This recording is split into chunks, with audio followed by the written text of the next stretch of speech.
crowdfunding really is about communication framework, and having the right communication framework and dynamics is crucial for crowdfunding success.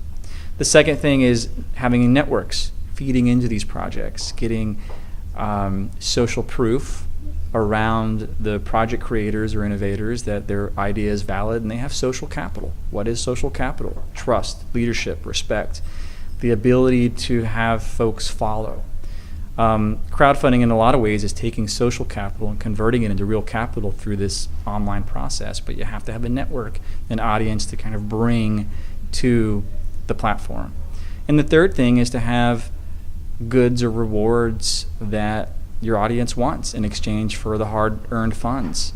Things that are interesting and dynamic. Again, not a coffee cup or a keychain, but something that's maybe it's something that's bespoke, or maybe it's a product that's really dynamic, or maybe it's an experience that's very unique. But you need to have things that people want in exchange for the funds. Personalize and customize. Personalize and customize goes a long way.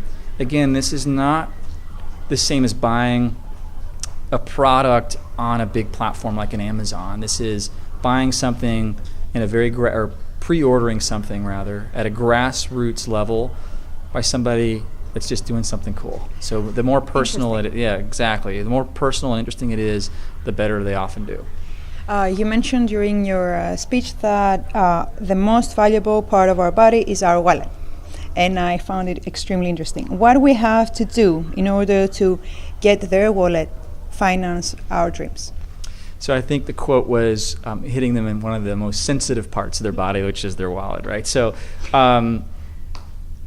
you need to shift their emotional state change. So if you're an entrepreneur or an innovator or creator, your job is to think creatively and get your audience excited about what you're doing, excited enough to open their wallet and fund and support you.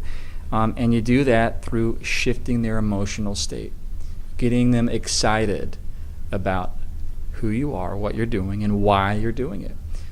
It's simple to say, it's not easy to do, but when it's done well, it can be very, very impactful, but it really comes down to having that effective communication framework that is emotionally evocative.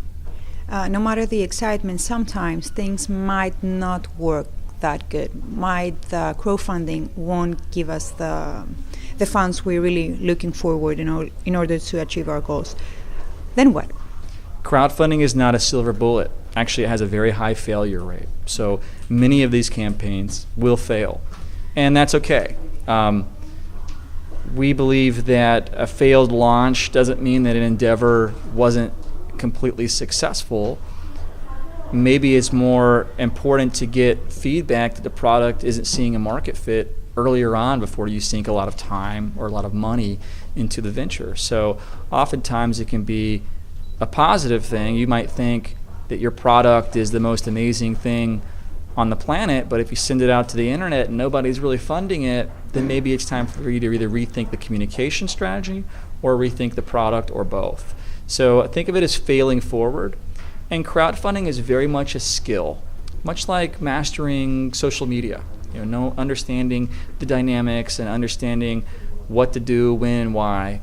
Crowdfunding is a skill, and the more that somebody does it, the more they learn about it, the more they watch crowdfunding campaigns, the more they build their own communities up, the more successful they can be. So there will be failures along the way of any venture, entrepreneurially or artistically, and crowdfunding is no exception. But hopefully you can fail forward through the process with the right mindset. Thank you very much. Thank you.